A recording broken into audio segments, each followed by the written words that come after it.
Okay.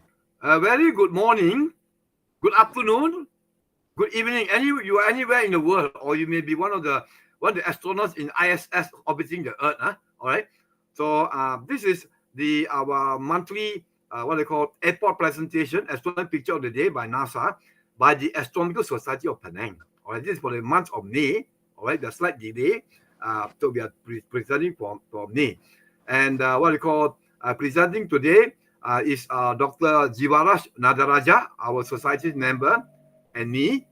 And of course, we thank our society's treasurer, Mr. Michael Chiu, who hosts this presentation, and our Mr. Lai, who selected the pictures. Right? So, Dr. Jivaraj will present from the city of Ipoh in the state of Penang, and in the state of Perak. And I will be presenting from the city of Georgetown in the state of what they call Penang. So let me start by presenting the first one. Then I'll pass over to Dr. Jivaraj.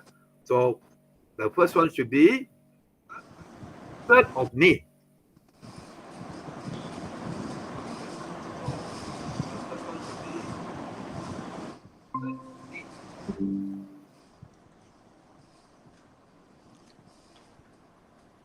Can you see my screen? 3rd of May? Yes, yes. Okay. So now we see the 3rd of May here. Very interesting. I really like one. So this is the temperature map, all right, 3rd of May. And the title is Temperatures on Exoplanet WASP 43b. So WASP is basically wide angle survey for planets, exoplanet, by the British organization, all right? So of course, it's also there's a collaboration with NASA, ESA, European Space Agency, CSA, Canadian Space Agency, and by this what they call illustrator, Mr. Rev Crawford from STSI. So when you see STS here, wow, we are very honored because that's the institute in the University of Baltimore, Maryland, that runs the Hubble Space Telescope and now the James Webb Space Telescope. So the science is provided by the scientist Taylor Bell.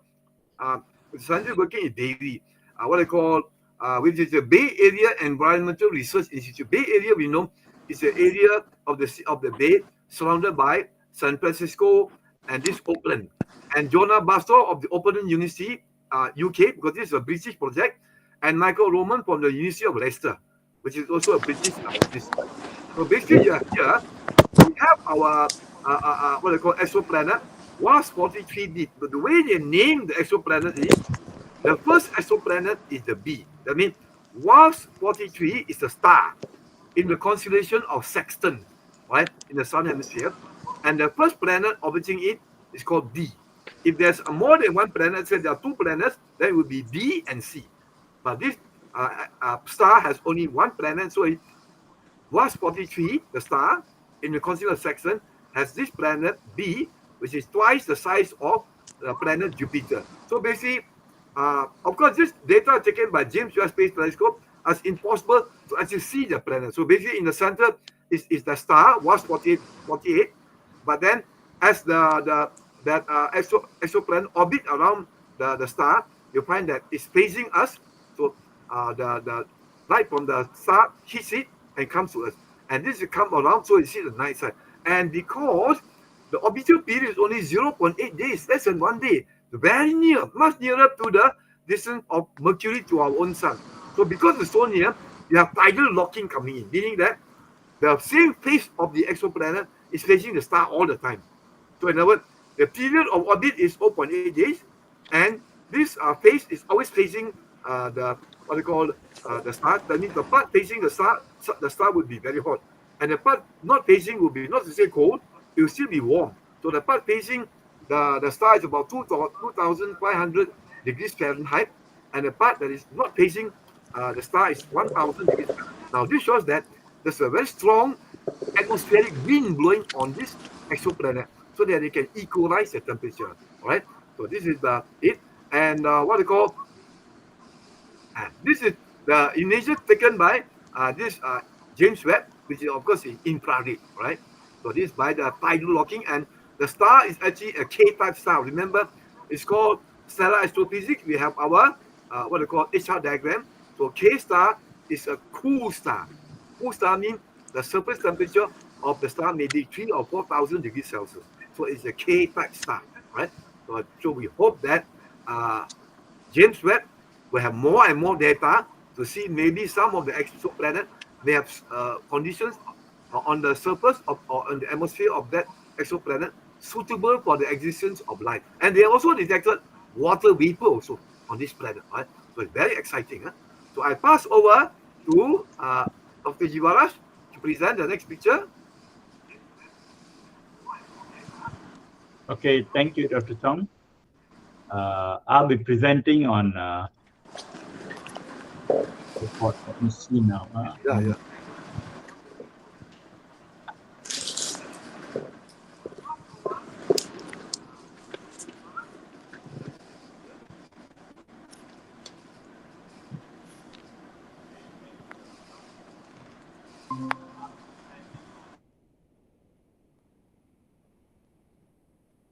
Wow. Okay, yes. So this is an APOD 5 titled Black Hole Disrupts a Passing Star. It's an illustration actually, but credited to NASA and of course the famous JPL Caltech Jet Propulsion Laboratory. Now just take a look at this.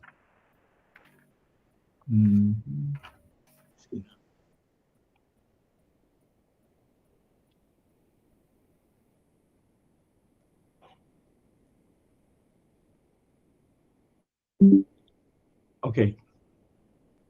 Yes, wonderful. Wonderful, isn't it? Fantastic. Now, incredible illustration. Now, generally, if you have a star that falls into a black hole, it just goes poof, that's it, disappears without a trace. But most of the times what happens is the star passes by or as a glancing trajectory around or bypassing a black hole. And when that happens, you know, the tidal forces will just rip the star apart and it melts literally into just gases and plasma, which then stream down and fall towards the black hole. Okay? So when this is what happens. So when it falls, it doesn't fall directly into the thing due to gravitational forces and spiraling forces. The material actually forms a disk around the black hole. This is known as the accretion disk. All right. And as it circles around, the inner edges are actually reaching speeds of almost light. And this causes a lot of energy release. Okay? Now, once, of course, you cross the event horizon, you're not going to get anything coming out. But as long as you're somewhere nearby, there are processes by which energy is released out into the universe, so to speak. And so this is an accretion disk. It's a black hole, this accretion disk, and as it circles and circles, it radiates a lot of energy out. Now, some of the energy is, of course, given in the heated glow long after the star has gone and disappeared. This gases swirling around cause release of energy. Sometimes what you have is energy release in two at the poles where the thing collapses, and you have energy being released in the form of jets, plasma jets, ionized gas jets, and this may be as long as a few light years. So basically, in this, going back to this picture, what you see here is a star disappearing, its plasma falling down and forming an accretion disk. They don't show much of relativistic jets, but this is a really wonderful illustration and shows that even after a star goes off, it's still recognizable or rather unrecognizable as an accretion disk around a black hole. All right, I think that's on the the 5th. And on the next one, all right, this is also an interesting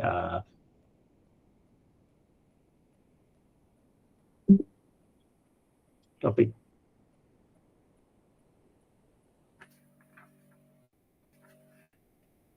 And give me a minute, I'll just get back to that. May the 8th. No, May the 9th. May the 9th, okay. Now, this is also another, I won't exactly say it's an illustration because some of these images have actually been imaged by telescopes, and there's a composite of it, and it shows it's labeled as the galaxy, the jet, and a famous black hole. And it's Can you share your screen, Dr. Jivaraj? Yes. Okay. And it's we don't see your screen. Oh, okay, sorry. Yeah. See now.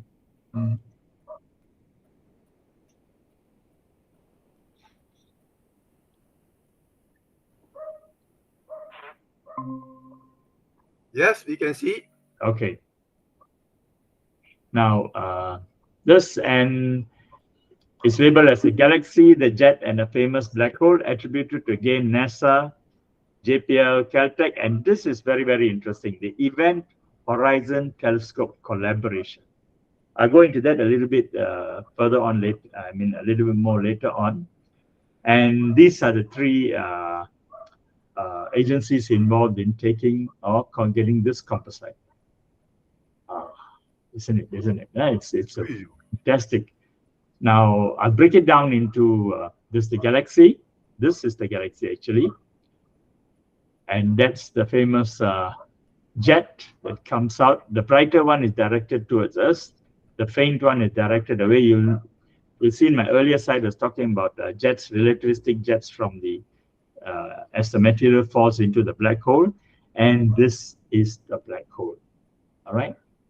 Now, we take it down. Now, Messier 87. The famous, or rather the galaxy referred to here is the elliptical galaxy, Messier 87. Now, the galaxies we all assume are spiral galaxies. Arms, magnificent arms full of stars circling around the center. But you have also elliptical galaxies. Elliptical galaxies are more older stars, not so prominent looking. They more or less look like eggs. They don't have much arms, and they have their own theories about how they were formed. And so this is Messier 87. Diffuse, old stars, not really very bright, no arms, no spiral arms. Okay, but they can be very large. And M87 is much, much, much larger than our own Milky Way. Right. Now, what about it? Well, almost all galaxies, as the saying goes, have got a black hole at its center. And M87 is no different, because imaging it has shown that you have jets radiating away from a star that's away from the center of the galaxy. And these jets have actually been imaged using X-ray telescopes and so on. And if you have a jet, then you must be having a black hole at the center. And electromagnetic forces are generated along the accretion disk, and at the same time, these magnetic forces direct plasma and ionized gases away from the along the poles, so-called poles of the rotating black hole. Okay? And this has been taken in the infrared from the Spitzer Space Telescope, and you can see the jets blasting away also from the infrared from the Spitzer Space Telescope. Now, the brighter jet is approaching us and looks brighter. The other jet is going at the opposite side, is going away from us, and it's looking much duller. Now, so you have the galaxy, you have the jet, and ultimately you have the famous black hole. Now, why is this so famous? Because this is the first image of a black hole which was released in 2019. It's so far back. I thought it feels like just yesterday. I was watching it live on the internet, and they had all these scientists there, and they're so excited. And they showed us this. And this actually agreed with the theoretical depiction of what a black hole would look like. And what do you call it? Material, as it goes on, is brightened up, and the dark area is actually the shadow of the black hole falling onto the gases that's surrounding it. And this was first image of a black hole released this thing, and it resolved the area around the black hole center, M87, And it was actually done by the Event Horizon telescopes, which I referred to earlier, which is actually a group effort by a whole range of telescopes. ALMA, APEX, the IRM, the James Clerk Maxwell, the Large Millimeter Telescope, Submillimeter, the Kitt Peak Telescope. Okay. Now they all got together and they managed to get this picture of a black hole which was released. There is a more detailed picture of this due to software manipulation, where you can see this much sharper, and you'll see that this bright arc here is actually shifted a little bit to about 30 degrees to the right on the screen. But the shape, the size of it remains constant, and which they say is pretty good evidence of the theory of the solidity of the theory of the formation of the black hole. This shifting is also predicted by, is actually supposed to be constant according to Einstein's theory, but they postulated due to tidal forces around the accretion disk, which of course cause wobbling of the energy direction. And so you find it going there, right? So to sum up, you have this, the galaxy, the jet, and the famous black hole. Those of you who haven't seen this live, it'd be interesting to go back and try to trace that video clip, and you'll actually see this unfolding as they show it on streaming this. Now, I'll move on to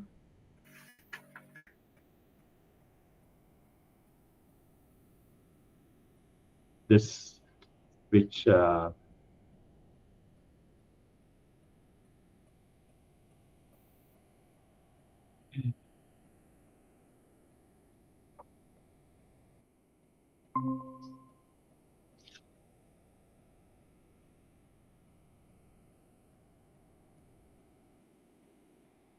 now a solar filament erupts. Now this is attributed to the NASA, GSFD, and the SDO-AIA team. Now we are in the midst of an active period, active solar cycle, which should be reaching maximum soon. And in fact, recently we had a solar flare with sunspots, which actually caused a fantastic aurora borealis, as well as aurora australis, which could be seen fairly down south to the strength of the filament of the eruption. So what is this? Now, if you take a look at this, just look at this picture. It's incredible, incredible. This thing showing you a filament being coming out from this thing, going back in again into the sun's surface. Now, filaments are large regions of dense, cool gas, relatively cool. Of course, it's still extremely hot, held together by toroidal forces and magnetic fields. Dr. Jiwa, are you supposed to show some photos because still on the first slide? Yeah. Can see this now? Yes. This one now? Yes, can see the picture. Okay. So this is the filament. Okay. Held in place, and you'll see that it's actually held in place by magnetic fields, and it forms a filament. Now, there are a bit of nomenclature which I'll go through later. Now, filaments are largely dense, cool gases held in magnetic fields. They are cooler, but of course, they are still very, very extremely hot. Now, the differences between some use them interchangeably, filaments and prominence. We are all familiar with prominences. Can you see this picture then? Yes. Okay. Click on it. I don't see the second one. Yes, now I can see. Okay. Now you see that this dark area and the lighter area, they're actually same. Yeah, when they're here, when they are seen against the limb of the sun, either during an eclipse or saying, then they appear bright because you're looking at the darkness of space. But when visualized against the hot surface of the sun, they look darker, of course, because they're cooler than the surface. Okay, so this comes up off here, and Now, just to get through some of the nomenclature. Now, what's a prominence? A prominence is like a chromospheric gases with a temperature of 10,000 Kelvin. Okay, a flare is more energetic, and basically, it happens when a solar filament or solar prominence disconnects and sort of shoots off into space. So an ejection from the surface of the sun. And of course, you have this, which is a coronal mass ejection, similar to a solar, but much, much larger and accompanied by physical ejection of plasma gases, as well as ionized radiation and magnetic fields as well.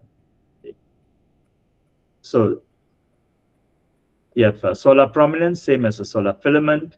You have a flare, and you have this is much higher. And it is this which causes the maximum disruption to the Earth. Most of the times, these ejections are not directly in the direction of the Earth, but at an angle, so you miss most of it. But when they do impinge upon the atmosphere, of course, they react with the ionosphere. They cause disruption to shortwave radio. They cause the aurora. And at the moment, hopefully, we haven't had a really bad one yet. Okay. Now, in this particular picture, it's actually dated towards the middle of 2012. So I'm assuming that this was probably taken then. And it has a filament which is producing, which is held in place by the sun's magnetic field. And then it becomes disconnected. And so what you have is a flare that shoots up into space and producing a solar flare. Okay. And in the case of the energy released is actually from all three layers of the sun: the corona, the chromosphere, and of course the photosphere, and it tends to occur near sunspots. And they link, the magnetic fields actually link from deep into the interior of the sun, come upwards and form a curve and go back into the sun's surface. And sometimes when the magnetic forces break apart and join, then there's a release of energy into the sun's, away from the sun's surface. Okay. And as I said before, electromagnetic radiation from the sun covers the entire electromagnetic spectrum. So we can see it if you use with our eyes, or using a alpha telescope with a narrow spectrum. You can actually see it with your naked eye. And the others are through X-ray telescopes and so on. So going back to this picture, you can see this ejection is going up into the thing, and these are the prominences, or rather the filaments and prominences that you can see from the surface of the sun.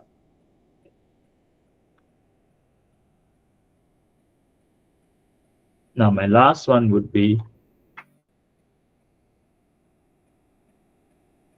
May 31st. May 31st.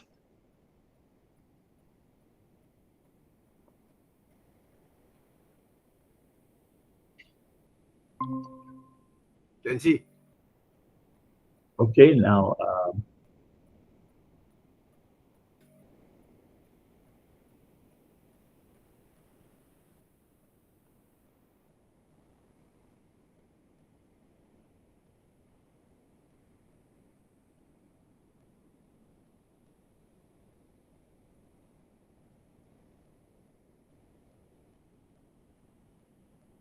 okay, now this is this photo. Really scary kind of, isn't it? There's a ring here, and it's been taken by this astrographer, Zin Long, who uses a very impressive set of equipment, Takahashi Epsilon 160. That's a huge one. He's got a few imaging cameras, as well as a fairly straightforward mount, Ioptron CM120. It's got a range of filters as well. Now,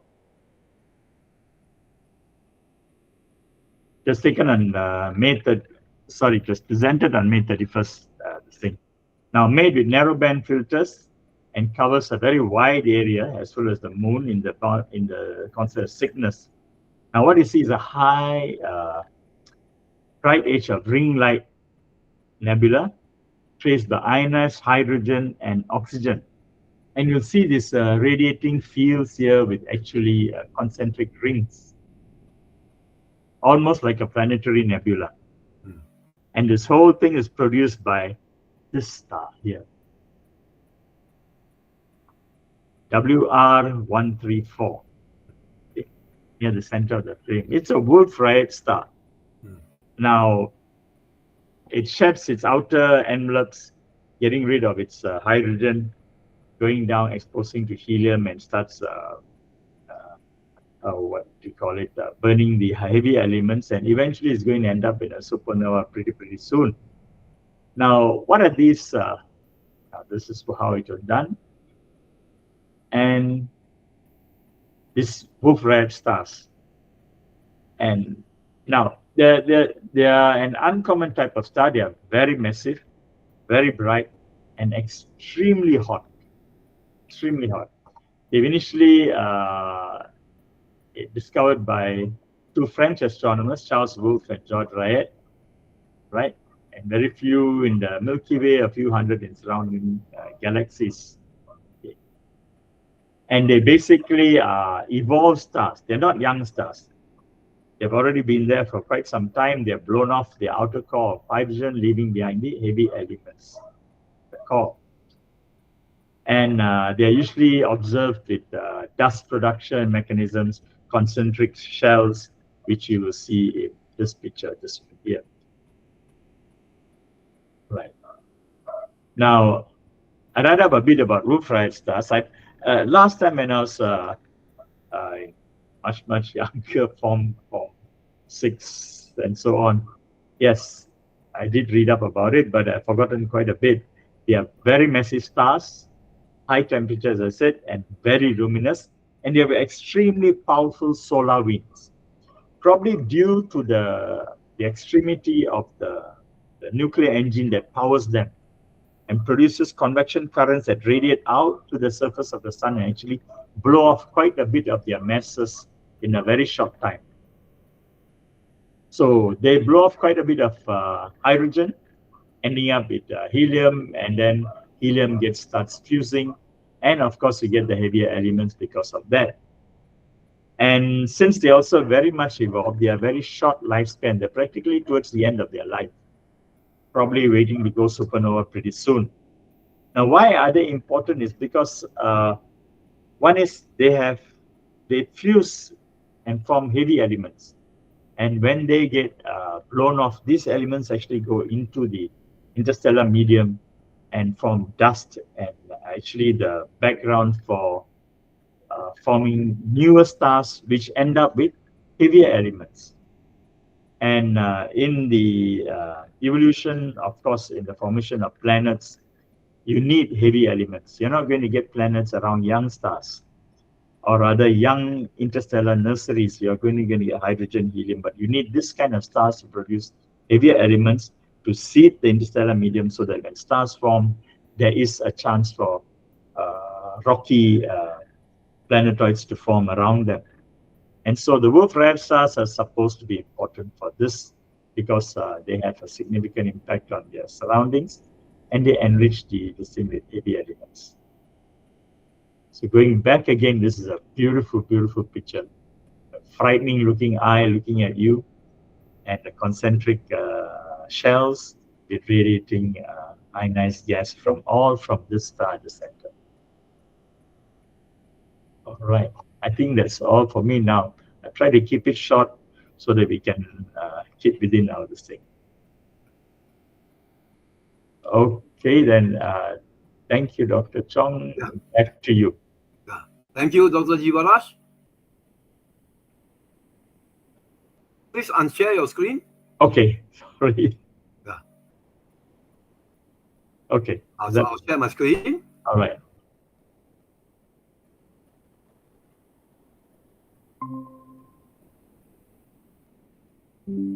So on the May 18, all right, my second picture, North Celestial Aurora. Wonderful, look at it. I'll make it smaller. All right. So North Celestial Aurora taken over the lake in the state of New York in USA. It's taken by our Dr. Chirag Upletti.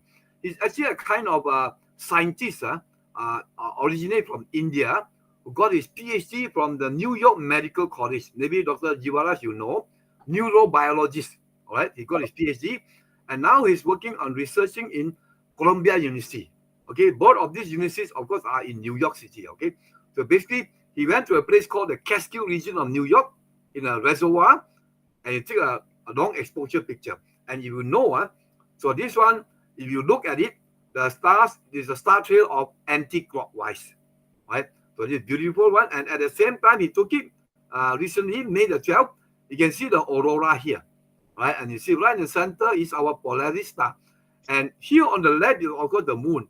And knowing that the stars and the moon will take clockwise, that means it's the early part of the moon, and this is the later part of the moon. All right. So you can see the moon and the reflection of the moon on the waters of the lake. Beautiful. So very artistic. All right. So this is North Celestial Aurora, which we also call the Aurora Borealis, taken from a kind of ulu place. Ulu place in Malaysia means a kind of out of town area in the countryside of New York State. All right. By our Dr. Chirag Upletti. Okay. I go to my next picture. May the 25th. There you are. Okay. So the title is Manicouagan Impact Crater from Space.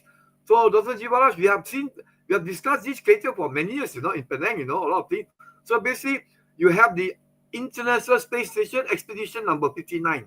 That was in 2019, where you have that expedition got 6 people that went from the Kazakhstan Baikonur spaceport to the ISS. You have 3 American astronauts, 1 European astronaut, and 2 Russian cosmonauts. All right, who went there, and in that expedition, when they orbited over Quebec State, the province of Quebec, they saw on the right side this famous Manicouagan crater. From the study of this crater, they already knew earlier that it was an impact crater. So basically, 200 million years ago, a 5-kilometer size asteroid whacked into this part of this Canada, northern Canada, and then, of course, that time must be a great devastation, all right? Must have destroyed a lot of things, and I'm sure a lot of debris must be thrown up, which spread all over the world, okay? So this is our Manicouagan impact crater from space, and this is the famous St. Lawrence River of this Canada, all right? So this one, we also know that in 65 million years ago, a 10-kilometer size asteroid, twice as big as the asteroid that hit the Manicouagan crater, just 65 million years ago, hit and formed the Chicxulub crater in the Caribbean Sea that destroyed the dinosaurs. So they have seen many of these impact craters, hundreds of them, on the Earth's surface. So most of the craters on the Earth are volcanic craters, but a few of them are actually impact craters. So the question we ask is, will another what they call dinosaur destroying asteroid hit the Earth years from now? It is a certainty, because a lot of the asteroids in our solar system have not been swept yet. All right, so it's a certainty, but we hope not tomorrow. Right? So, yeah. So we know that there is an asteroid called asteroid APOD. May collide with the Earth, but with a small possibility. That's the only one may have a slight chance. But in future, we will have some of the bigger asteroids. For example, just yesterday we saw on the website that a kind of bus-sized asteroid is passing near to the Earth, right? So actually, it's called the solar system shooting range. So what is the target? Moon, the planets in the solar system. But this happened 200 million years ago. A beautiful impact crater, Manicouagan impact crater in northern Canada, taken by ISS Expedition 59, right? Fantastic. So go to the next one. This is the last picture here, 30th of May. Right? Beautiful. Now, some of you may say, oh, I know, I've been there. Paris, okay, Eiffel Tower. Of course, the English people speaking people say Paris, but the Parisians, they say Paris. So, Tour d'Eiffel. Tour d'Eiffel is the Eiffel Tower. And not only that, you have this one. So, the title for this is our lunar corona over Paris. Remember, the sun also had a chromosphere, what they call a photosphere. And further than the photosphere, you have the corona. So, the moon also has a corona. But this has nothing to do with the surface of the moon. So, this is inside the Earth's atmosphere like this. So, basically, this guy, our, what they call, Monsieur Walter Binotto, he's actually an Italian wildlife photographer. He's not the astrophotographer, wildlife photographer. He went to the Paris, and remember this is the Seine River, and when you are the Seine River, so basically this is looking at the southeast, and he saw the Eiffel Tower, and lucky to see a thin layer of clouds, and the moon is there, he took at it, and so that's a kind of glow, the green glow, we call it the lunar corona. So basically, the light from the moon, light from the sun, leave the sun, go to the moon, hit the moon, scatter back to the earth, and as you come to the Earth's atmosphere, there are many, many liquid water droplets, right? Tiny, tiny raindrops in the air above the city of Paris, and the light gets deflected, all right? Also, they use the word quantum mechanical phenomena, okay? It's partly quantum mechanical, so it gets deflected, and you see this green light. And this guy, Walter Binotto, all right? Very, good in photography. If you were to take it at a longer exposure, then the moon will be too bright. And the corona will be washed out too bright. The corona will be bright. But if you take it a short exposure, he cannot see the corona. He can see the moon. So he must take just enough to expose to see the moon bright enough, very bright, and the corona also bright enough. So I don't know how many shots he took. So he was lucky to do it. And we know that on top of the Eiffel Tower, you also have this light pointing in both directions. So this was there. So you have the lunar corona over Paris, all right? And below here, you have the Seine River, all right? This is wonderful. So we also know that the sun also has a corona, but the corona is attached to the photosphere of the sun. And as the plasma leaves the photosphere, it forms the solar corona, which is millions of degrees Celsius. But this is not. This is caused by the moonlight getting deflected, scattered by the water droplets in the Earth's atmosphere. Okay, so May the 30th, lunar corona over Paris. Okay, so I also end my presentation for now. We ask Michael, is there any question? YouTube and Facebook. Michael? Yeah. So maybe I didn't check my Facebook. Okay, so in that case, Dr. Jivaraj, so we end today. Thanks for presenting. Okay, we hope many more presents because in presenting the airport pictures, it improves our understanding of yes, yes. Definitely, you really read a lot. We don't know any angle. Sorry. Yeah. Any question, Michael? No question on both sides. Yeah. So we can end now. Yeah. Thanks for watching, everyone. So before that, Dr. Jivaraj, we can chat a bit if you want. Okay, wait, switch over. This thing. Actually, it's really good doing this airport because you really airport is, it can be from any source. It can be anything. It can be a weather phenomenon, it can be earthquake, can be, like you say, what you present just now is high-level astrophysics. Right? Who plays star? I remember in high school, I also read about who plays star. That was long before I read up. Yeah. Very interesting, especially when there's so much research going on planetary formation and maybe element formation. So, the medium. So in many, to me, in many ways, when I see some new discovery, I see making me young again. Oh yes. I learned astronomy. It's so exciting. Like I'm going back to it, and so many things you learn before, and then we realize that even more fantastic discoveries are made now. Right? Michael, one thing, on Tuesday, I, Dr. John Su, and Dr. watching this Chongling, are you able to join us?